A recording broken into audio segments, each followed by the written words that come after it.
also get, sorry, yeah. may I get control to the screen share? Is that something you can enable for me, please? Yep, I just did. All right, let me see. Great.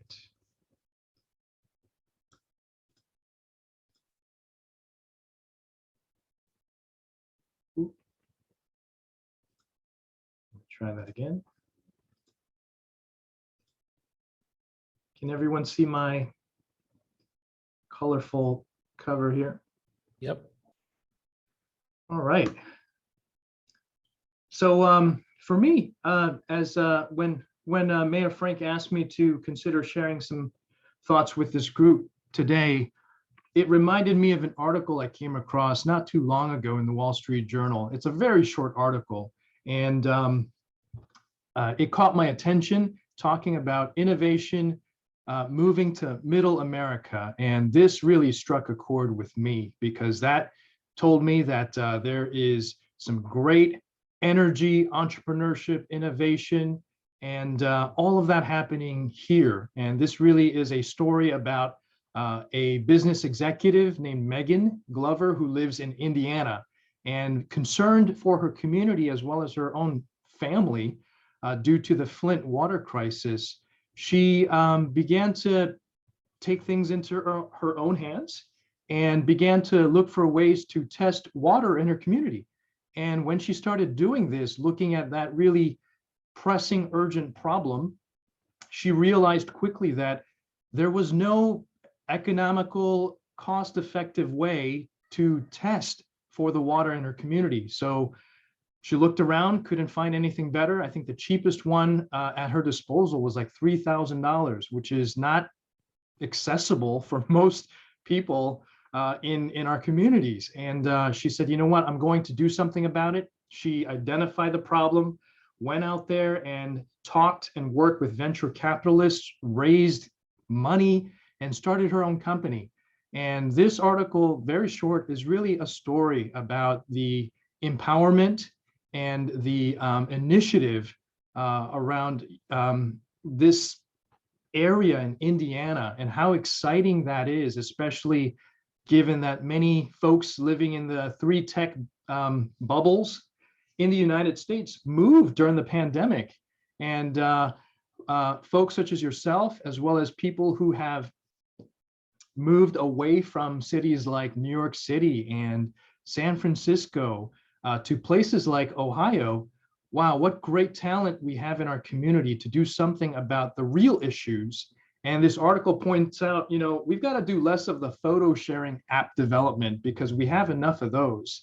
Why dedicate all of our talent to creating yet another photo sharing app when we can really start to tackle with all of our resources, all of the people and energy toward really important practical issues. So this was a great inspiration for me. I hope you can check it out.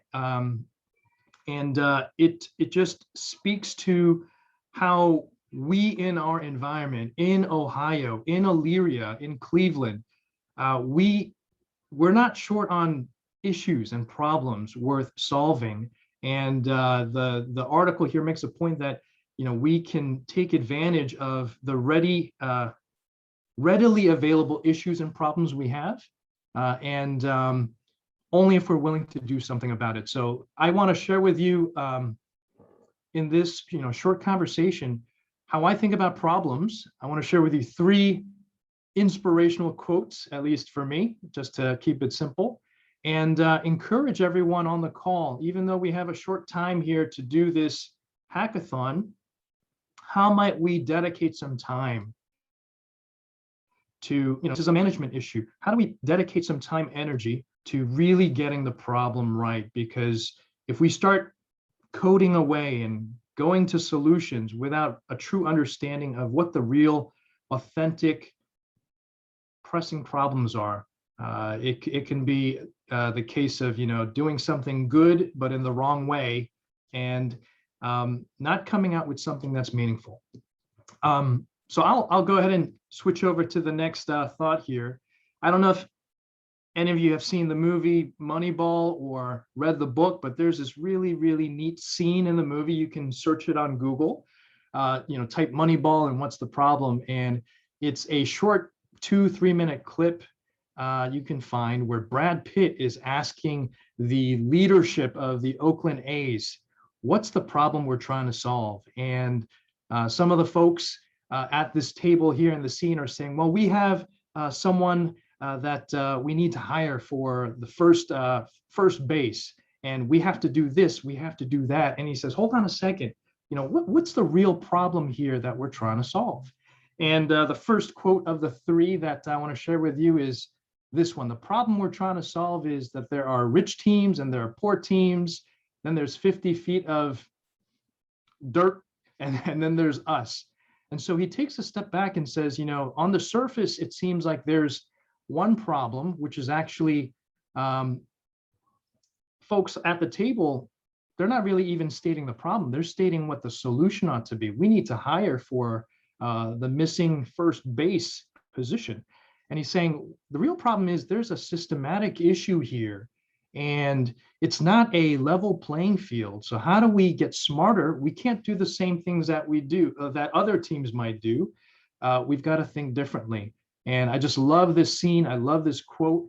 And I want to encourage you, how might we think about the real problem? And it might not be just the thing in front of us, but something deeper, something systemic. And I want to leave you with that thought and encourage you to check out this short clip, as it can be a nice source of inspiration for all of us. I think another way to think about problem is to and to also ensure that we're not disguising our solutions that we have and thinking that they're actually the problem statement here, by sharing with you a number of key words here that have been helpful for me in my career. And as you think about, is there some kind of suffering? Is there some kind of defect? Is there mistrust in the system that you're thinking about? Is there something ugly about the domain you're looking at, whether it's tourism or the use of water in our communities? Is there something wrong from a moral standpoint? Are some people in the community or a subset becoming dehumanized due to some kind of error or inadequacy in the service? These are some code words that might anchor your team as you think about how do you really state the problem that you're going to pursue and alleviate during this hackathon. It could be the case that there are a subset of individuals in the community that are confused about a certain offering, whether it's the motor vehicle services, or maybe there's some kind of stagnation in the way things have been done traditionally and up to today that needs some kind of change. And so this might be obvious to many of you on the call, but for me, it's another way to reinforce and ensure that whatever problem we say we're going to solve, it's truly a problem and not just a solution that we have already in our minds that's being disguised as a problem. In my line of work right now, one of the things I've been looking at with my team is the suffering that occurs. And I work in healthcare, and you think about the different kinds of waiting that happens throughout different healthcare experiences, whether it's a woman who is waiting for her mammography results, or someone who's waiting at one of our facilities in the waiting room. These are forms of suffering, and oftentimes we don't think about these as defects in the offering, the service, or the experience that we're shaping for our patients, guests, and family members. But once you begin to think about waiting, as you're waiting for that mammography result, that can be very excruciating, especially if you suspect that there could be something wrong. And how do we think of that as either a moment or a set of moments that just is filled with suffering as people are losing sleep, people are anxious to find their results. And as you think about the problems that you're going to solve or trying to solve, I encourage you to think about some of these key words, and there are certainly more, but this might help direct and anchor the work that you'll be doing so that it is around a meaningful problem. I want to share with you some additional dimensions as in the example I just shared. It's not just the task. It's not just the task issue.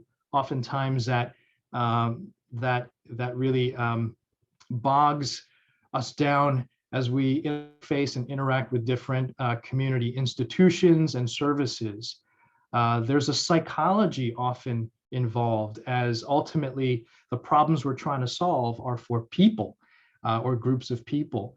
And in this example at one of our hospitals, this is born out of great good intentions. How can we try to encourage our caregivers to wash their hands or use the hand sanitizer, especially during the pandemic?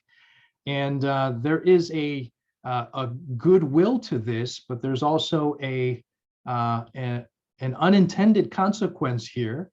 When we did some probing and looked deeper beyond the surface problem that they're trying to solve, it became evident that as patients and visitors started to come into our hospital and see this as soon as they enter our hospital, this isn't just a caregiver issue. There is a psychology involved here where people are saying, oh my goodness, if you have to remind your caregivers to wash their hands, I'm not sure if I can trust all the other interactions that I will be coming across as I go through my experience in this hospital today. So this is not something that we intended, but it's something that comes up.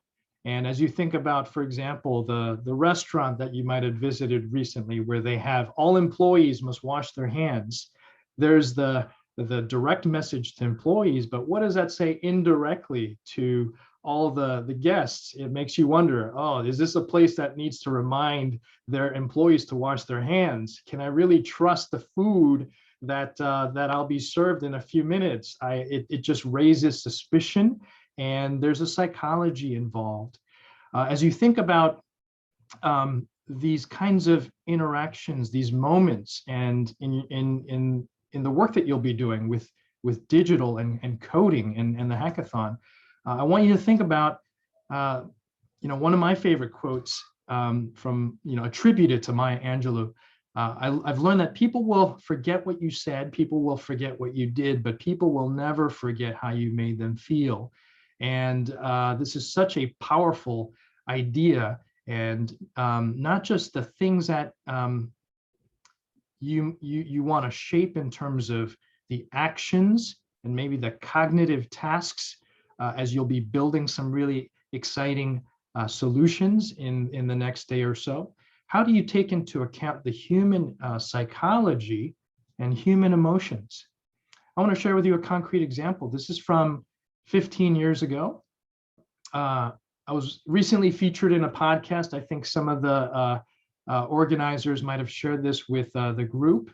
It just came out, I think, last week. But I share a story from 15 years ago where I spent just a few minutes. It was 2 hours at the TSA at the Pittsburgh airport. And it's easy to think about the TSA through the lens of task analysis. How do we get people through the TSA efficiently, quickly, and safely, and make sure that we catch everything that we should catch? But there's also a human dimension that is not yet, even after 15 years, accounted for in the design of that TSA experience. And I would argue there's a psychology involved, there's an emotion involved. I won't ask you to raise your hand or your virtual hand here, but how many of you felt the emotional experience when you've said goodbye, perhaps to your loved ones, as you've sent them off at the TSA checkpoint, and you could have been on the side of these two individuals where you send off your loved ones. You could have been the person going through the TSA saying goodbye, and in some cases it might have even been the last time you saw someone? I know the pandemic has certainly crippled travel, and many folks have not been able to see their loved ones. So it's this interesting site or place where there are emotions that not always, but it plays out. And 15 years ago, and I would argue this still happens today, I saw this couple waving goodbye to a younger couple. I suspect it was their child or their children, and they were getting ready their camera as the younger couple was going through the zigzag of the TSA there. And as they were going through the TSA, I saw this elderly woman take snapshots to remember the younger couple. And you can see here, she's just getting closer and closer to that edge where at some point, you can't see the other person there. And once they left, she went to the side and, she was crying, and her husband came by and consoled her. And this was just a stark reminder for myself and my team as we think about these very common experiences, something as even mundane as the TSA. There are human beings involved, and there are feelings, and there's emotions, and there are thoughts and fears and all sorts of things that we feel and think about as human beings. How can you take that into account as you look for problems and identify problems today, tomorrow, and throughout the course of the hackathon? I want to share with you, I said I have 3 quotes. I shared with you 2 already. The third has to do with something that we're very, I think, familiar with in the Midwest, axe throwing here. And that's a quote from Abe Lincoln. And his quote is, "Give me, 6 hours to chop down a tree, and I will spend the first 4 sharpening my axe." I want to encourage everyone here, before you start coding, how can you dedicate and carve out some time and energy and dedicate that to refining and making sure that there is a problem, and that it's truly a problem, not just a restatement of a solution you have in mind. It's not the equivalent of, hey, there's a gap and we need a replacement for our first baseman. That's a solution. How can you really identify what the problem is? In the case of Billy Beane, Moneyball, and the Oakland A's, the problem, it's not a fair game. The Oakland A's don't have the same amount of resources as some of the other teams, so we can't go after the same type of traditional solutions. I want to encourage you with the 3 quotes, with the 3 ideas. I have 3 recommendations as you go about the work in the next day or so. How can you determine a worthwhile, worthy, good problem? And spend the time as you would really refining the solution. How can you dedicate just as much time, if not more, to making sure you have a compelling problem? Number 2, how can you take into consideration not just the task issues, but the human psychology and emotions? And number 3, in order to do that, there might be some really quick, smart ways to carve out some time to go and maybe even directly observe and learn what the real issues are that you've identified. It took our team just 2 hours sitting at the TSA to identify a range of compelling issues and problems many, many years ago. And I know you don't have a lot of time, but even if it's a few hours, it might be worthwhile in whether it's going directly, getting in the car with your team, going to where the problem space is. If it's the DMV, for example, how might you go there, sit and observe, maybe even talk to people? If it's not safe, or if you don't have that kind of accessibility, how can you get a hold of some individuals and talk to them over the phone to probe what are some challenges that they have, and really use that as some kind of insight gathering phase of the work that you'll be doing to ensure that these are real problems with real people and that your idea and your solution counts. Well, Mayor Frank, that's all I have. Happy to open it up to. Yeah, this is great. Yeah, we're going to have some really good dialogue. And thanks for giving us that kind of that background to kind of cue some things up. So I want all of our team leaders and idea submitters to start to prepare, because we're going to put your idea up against some design questions here shortly. So I want you to be prepared to get called on. But before we do that, I'm going to set the stage talking with Kip again about this whole design piece. So again, let's stay in the context space. When it comes to design, what's a great example of design that you've seen? So one of the best, one of the most creative ones I've seen, which is a simple one, is many of us shop at Aldi, and people don't realize how much design is put into Aldi. So there's two pieces of design that I love to talk about. One is, if you ever notice how fast people scan out of Aldi, and that's because if you look at the boxes on Aldi, they've designed it so there's barcodes all over the box. So they can literally scan almost any part of the item and be able to swipe you out quickly. The other piece is, or there's three, they actually have you do the boxing and bagging. So they don't bag for you. Your stuff goes in the cart. They created a little space for you to handle your own goods, and you box it up or bag it yourself. And then the third thing, which many of you, as I mentioned, as you're gonna think about it, how come you never see someone at Aldi's going to put carts, and they don't have a cart guy going around to pick up carts? It's because you have to put that coin in, and then in order to get your coin back, you have to go return the cart. So they've designed their business in a way where they can keep a very lean operation and get a lot done quickly. And so that's one of my best design hacks that I've seen. What's one that stands out to you that you think is one of the best design hacks that you've seen a company do? Oh man, where do we start, Frank? I mean, there's so many good ones out there.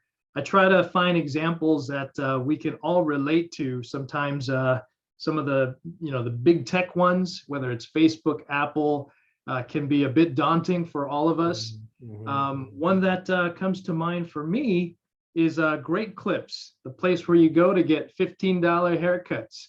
And what they've been able to do with their mobile app really speaks to some of the points I was trying to make.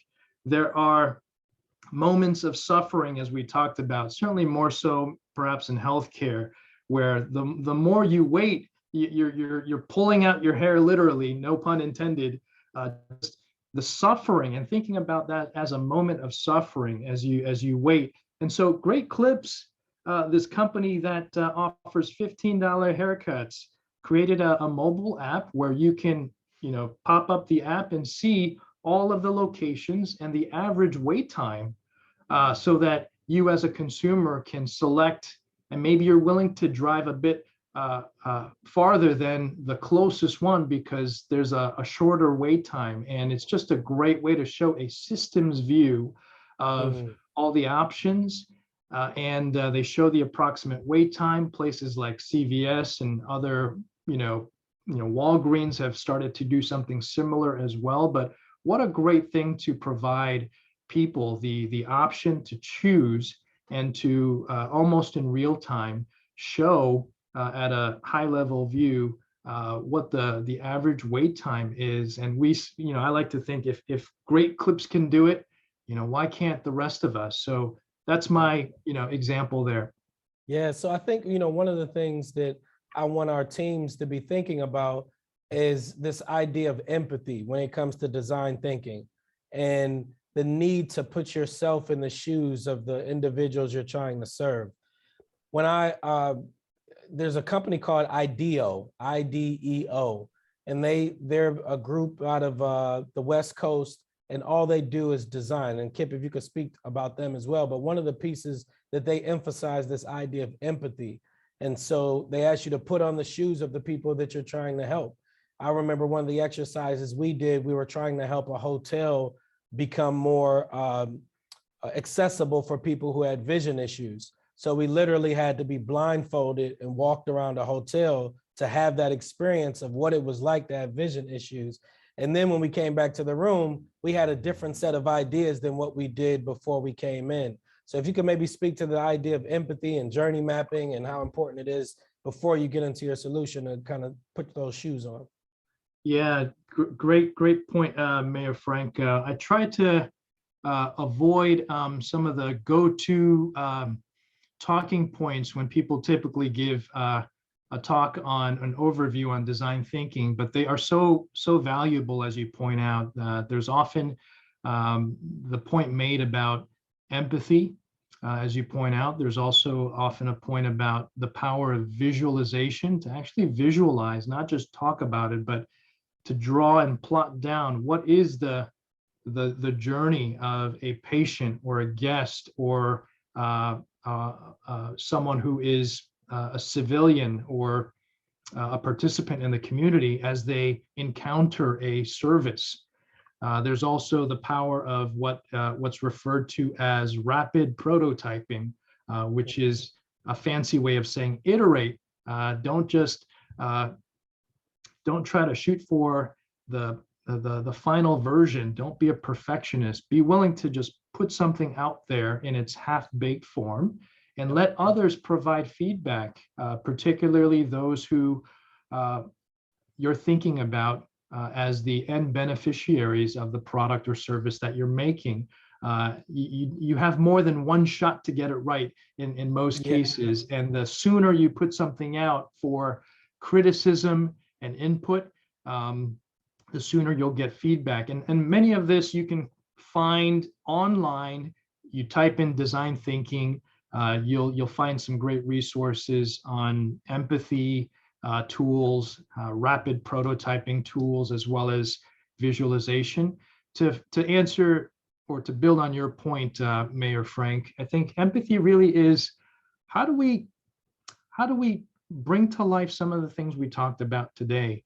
My encouragement at the end to go to where the action is, not just think about things in an abstract form. If you're designing for a new motor vehicle services experience or the TSA experience, you can't do that in the confines of your home or with your team in a secluded space.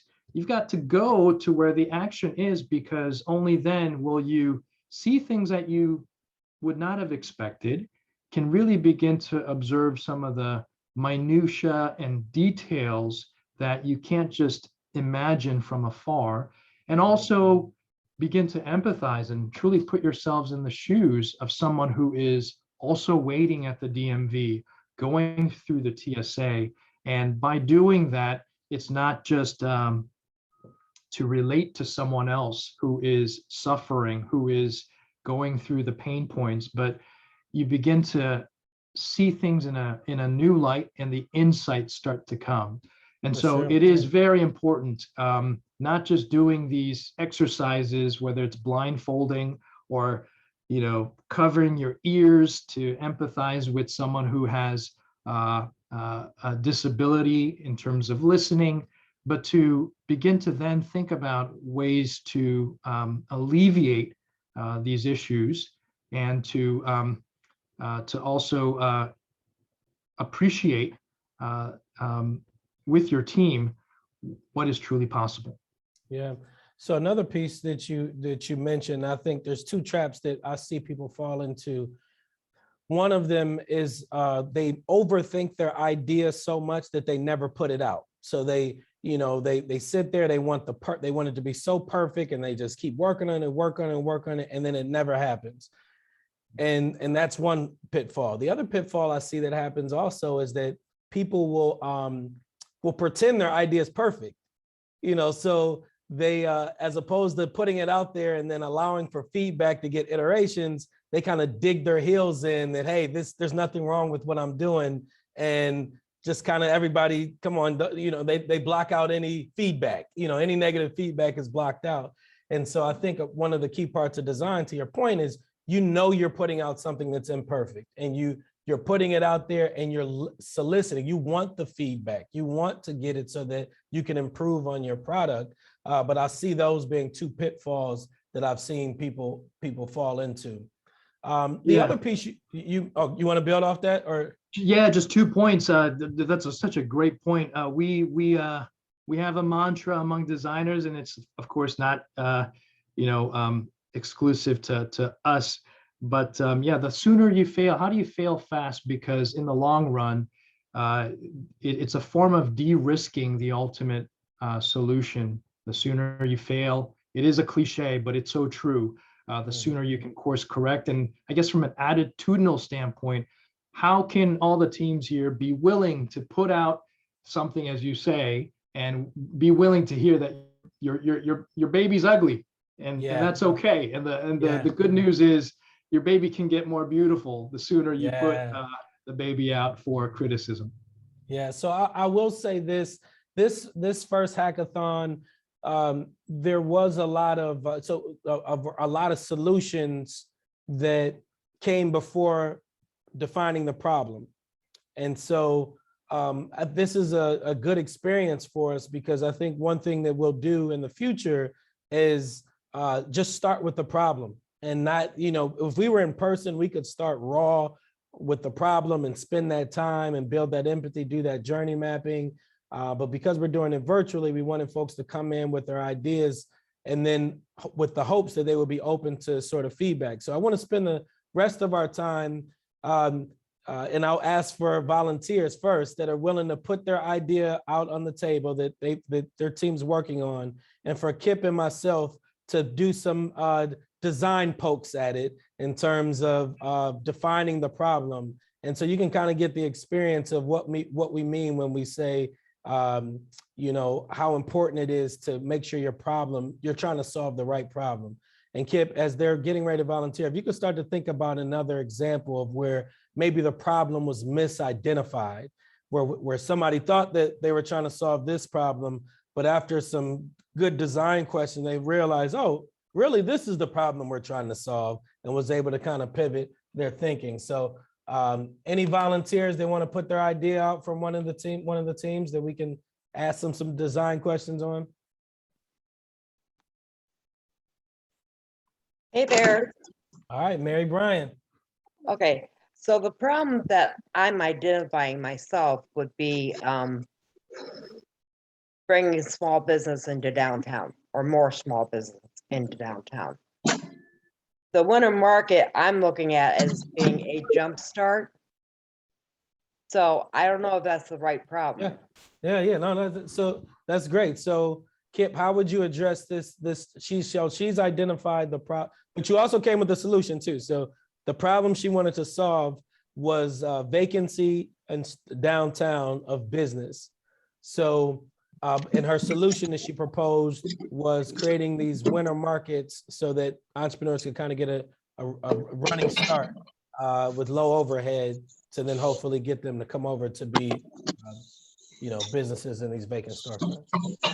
Yeah, great one, Mary. I think to also tie in the previous point that Frank made, rarely is it a pure sequence of here's the problem, here's a solution. I think the beauty of it is there's a lot of back and forth, and if there are already solutions that teams have identified, there's a way to build on that. I think one approach is how might you and the team use this opportunity to validate that your solution is addressing some problems out there.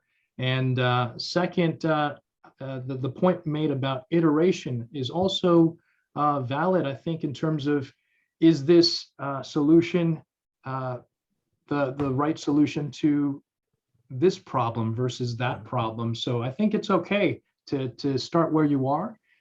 Mary, I think some questions I have, the vacancy issue downtown, there's so many ways to unpack that. There's a business angle where we can look at the cost of having these vacancies, certainly. I wonder if it's also possible to look at what prevents, what is, to use some of the words that I shared, what are some obstacles that prevent people who own small businesses to want to go downtown?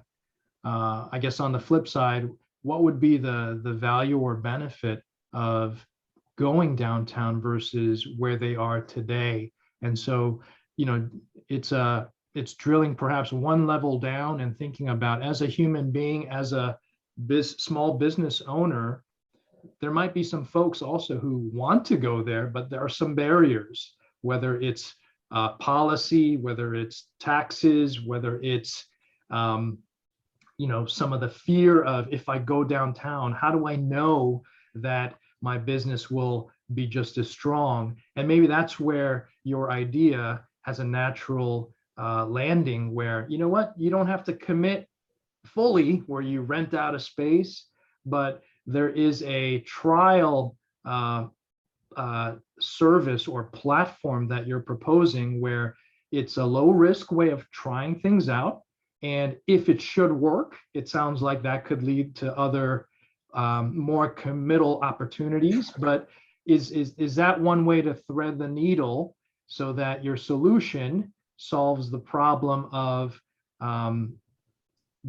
folks being hesitant to put all of their eggs in the basket all at once, right? To say, try this out. Many services out there have that 30-day trial period. Is this the analogy that compares to something like that? So curious if that resonates, Mary, in terms of a problem. What are some barriers that small businesses have today to going to downtown to set up their shop and their businesses there? Have you thought about that? Well, I really like what you said about the trial platform, because what we were looking at doing is, over a 30-day period, roughly, bringing small business into one location. So that would be cost efficient for them to try to, get business, build their business, see if their business even works, Yep. Yeah, I wonder if Yeah. that also plays out, in the minds of these entrepreneurs. The willingness is there, but it feels too risky without knowing whether or not my business will work. But is 30 days, 60 days enough for them to try it out with some low risk? And it's a test, it's a laboratory model, right, to see if it works or not. right? So is are you able to also get some concrete, I guess, evidence that that is a real concern, that risk taking is on the minds of small business owners? Could you spend some time today, tomorrow, maybe talking with small business owners to see, is that a real issue, or why don't they? They certainly know the benefits of going downtown if it works out, but why don't they want to go downtown today? Maybe starting with that hypothesis, seeing if that's true.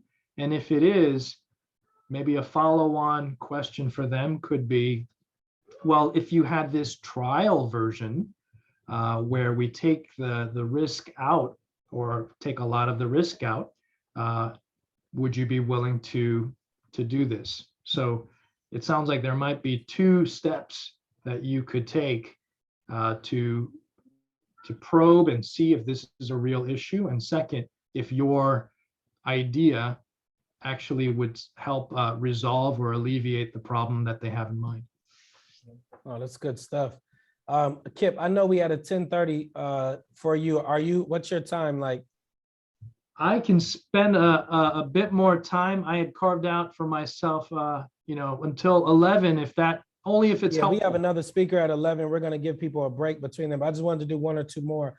I know, Todd, you had unmuted. Did you want to share your idea, and then we do some design questions? Sure, I guess not really. A couple of people's ideas. I know as a biking community, a lot of people would love to see a pump track or skills course added somewhere in Elyria. Um, I mean, personally think West Park would be a great place with the BMX skate park there already. I think it would be a great place for the community to have the kids interact, come to. I've been to multiple places in different cities that have them, that have vending machines there that kids can get drinks and snacks, hang out, stay out of trouble. And I mean, I just think it's a great place to stay fit, do all, and interact with the community and a bunch of other benefits to the community. So Kip, if we were looking at this, so I know we talk about extreme users and in the design space. So how might we incorporate, you could share a little bit about the idea of extreme users and how might we incorporate that thinking in order to figure out where should this thing be built, if it should be built, and how it's built? Yeah, I think great question. We have a tool in design that it's called personas. It's a great way to anchor and give some focus to who a customer or end user might be. And these are all things we're familiar with on the call. You know, you think about terms like helicopter parents or soccer dad. These are types of people out there, and they cut across races and, you know, geolocation. These are types of people. Tiger mom is another one that I'm sure many of you are familiar with, right? We know of these people in our lives. And Todd, as you think about the extreme users, people who are so passionate about the sport or biking, they have very particular needs, and they're not shy in terms of sharing what their thoughts are about what they like and what they don't like. So in some cases, it's a very focused and easy way to get insights because you know who these extreme users are or these folks are. And I wonder if you've had a chance to let them tell you, and you observe or listen, what they would like. I would think that if you were to ask them, you know, even if it's 15, 20 minutes, identify a few of them that you know are influencers in the community, not just anyone, but those who are like really, really gung-ho and passionate about this world, and ask them, you know, what works, what doesn't. And to build on that point, what's really neat about this community of users, as you point out, Todd, they're probably finding another place, you know, like a makeshift approach to this already, right? So where are they going? Because they're not just sitting waiting for this to be built. And I think it's sometimes dangerous to think of, you know, if you build it, they will come. They're already expressing their passion somewhere in the community. Maybe they're going even outside of Elyria and going to Cuyahoga or some other county where they have something like this. That's a great reason to say, here's an opportunity. And these are people in the community of Elyria, but they're so passionate, they're willing to drive, you know, an hour to go somewhere else to do this. All the more reason why we should have this available in our community. And let's talk with them. Let's work with them to find out what works for them and what doesn't. We have another term in design called participatory design or co-design, where it's not just this heroic designer saying, I know what the end user or audience needs, and I'm going to design it like a starchitect or an architect. This is a great opportunity, I think, Todd, for you and the team to work with these people and let them also design, because I'm sure they know, even at the level of features and, you know, where the ramp should be, what works, what doesn't, what they've seen elsewhere and tried. What a great way to get them actively engaged in the design process. And that's all that really means. How can you get them involved in the design process where you could play the role of facilitator as opposed to the, you know, the traditional, you know, designer who goes away into your black box and comes back with a blueprint. So what a wonderful opportunity. And Todd, I think, you know, people, I think I saw something you put online. And how far did you drive? And you said you saw more people from Elyria there than other places. Oh, that was Wow. we were in Cleveland. We went to Ray's Indoor Mountain Bike Park. There's about I don't on Sundays is the busiest day because it's the cheapest. It's only $14 versus the 28, I think it is, if you don't have a pass. But there's at least 10 to 15 people up there that bought in a season pass there that costs close to $400. And we're spending multiple money there. I mean, I spent probably at least $1,000 on food there versus driving out there and bike Wow. parks that they have out there. And I know about, I mean, I met plenty of people that I drive to hour out to Sandusky, hour out to Norwalk to hit the pump tracks. Wow. I've driven down to Newark, Ohio, which is 2.5 hours to hit their pump tracks and mountain bike community. And I mean, I just think the mountain bike community, I've read different studies on that it's great for communities because they're come in, they ride the area, explore, spend money around the town, and then they go to sleep or they go out, have some drinks and go to sleep and wake up and do it again and then leave and go home. There's a business case here as well, which is phenomenal. You know, why can't it be by us and for us, right? And Right. keep the business and the energy within Elyria. I love Yeah, it. that's beautiful. No, thank you, Todd. That's beautiful. And I hope that this helps shape some of the thinking on your team and helps to bring this idea to fruition. We have time for one more team. If one more team wants to put their idea on the floor and we'd ask them some design questions between Kip and I.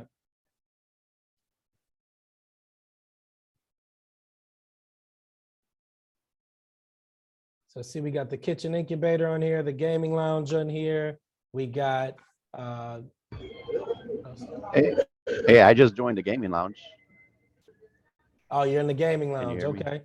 I So I am. saw you and Mandisa came up. So let's try to do both of them real quick. can- So the gaming lounge, you want to explain what that idea is real quick?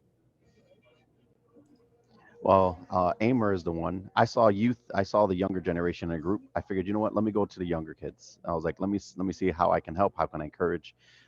But I think the gaming lounge is a great idea from just throwing the idea out there. But the more you talk to them, the more you realize it turns into a tech cafe, a place where business owners, you have three generations that can come together. You have grandfather, father, and son, and then daughters, mothers, and grandmothers that can come together, and it becomes a place where you have the technology, you have a location. It bridges the social gap when it comes to social interaction with the gaming world to the real world. I was like, and so flushing those ideas out. You had said something earlier, it was perfect. We don't have to have all the ideas and the details flushed out, but when you can get that concept and try to work out those details, I think that's what's happening right now in the group with Amar and Jocelyn. And so I wish I could speak more on it, but we're figuring those details out now. Yeah, so one thing I would jump right to Kip would be, again, what problem are you trying to solve? So is the problem gamers want to be in a physical space together and they can't find a place to play? Is it they lack the broadband connectivity needed to have a quality gaming experience? What other questions might you ask, Kip, to kind of help define the problem? Yeah, you're spot on, Frank, in terms of agreeing with you. I think you use some of the keywords that we had on the screen. You know, what's lacking today? What is either an unmet need, Bartholomew and team? I love the idea. How might you anchor it to a pressing problem? Has the pandemic, for example, created just the social isolation where there is a need for people to come together? And what does that mean? Are people having mental behavioral issues, which is a real thing, and their well-being is affected by the social isolation? Is that the problem that this could address? I'm just throwing one out there, but I think it's important to anchor it in something that is either missing, lacking, not working. Uh, Curious if you have some working hypotheses around what the problem is. Hello, this is Amer, the creator of this idea. Hello, Kip. Hey, You Amber. actually you actually did touch on like the one problem I was trying to solve was the actual like social isolation. I did watch a documentary recently which told me that we just don't live in this pandemic, but we also live in kind of like a loneliness pandemic too. Where like kind of like, you know, there's a lot of young people that are kind of depressed, kind of lacking social skills. So I was always thinking, you know, what always brought people together was games, you know, the cooperation, you know, the team building, and having something like this, you know, it's fun. And it could also give people like the chance to just cooperate, compete, and just like an overall like hangout spot that the community I think would need, you know, for like everybody to have fun and hang out at, and kind of like fix that problem, you know, bringing the old school board games with your parents to, you know, the modern day playing video games with your bros, like having like a LAN party. This is great. Amber, this is where I'd see the need to, like the way you just clearly define that problem, that needs to be like front and center, like almost mission statement that you always go back to. Because when you go to design this gaming lounge, if the problem you're trying to solve is isolation, you wouldn't design it in a way where you got a bunch of cubicles where everybody kind of comes, put their headset on, and now they're just in a different space but still isolated. You know, you would design the space in a way that you're fostering collaboration and people interacting. So Kip, you probably want to build off that, but I'm just thinking when you go to design this, that mission statement needs to be very clear to folks so that they don't design something that is against that mission. Yeah, I mean, the gaming part is just like the fun part, but I do want to do like what Tabletop does, you know, in Cleveland, where they have the board games and tables. I wanted to put it like down the street from the high school. So like kids after school could just walk towards it, you know, do their homework, play games with their friends. That's why I kind of like named it study hall, because, you know, that's what people did at study hall in school. Yep. Like in the iLoft building, they were just playing games, Smash Bros together. And I was like, you know, we could just like bring that up into Elyria, you know, and people could just walk towards it for the kids, or people from the college can just drive up there, and, you know, and everybody could have fun. People could hang out, like, and have, you know, pretty much do all that kind of fun stuff too. Because I've met a lot of friends just hanging out at like lounges and just playing like Uno Dare around with like a circle.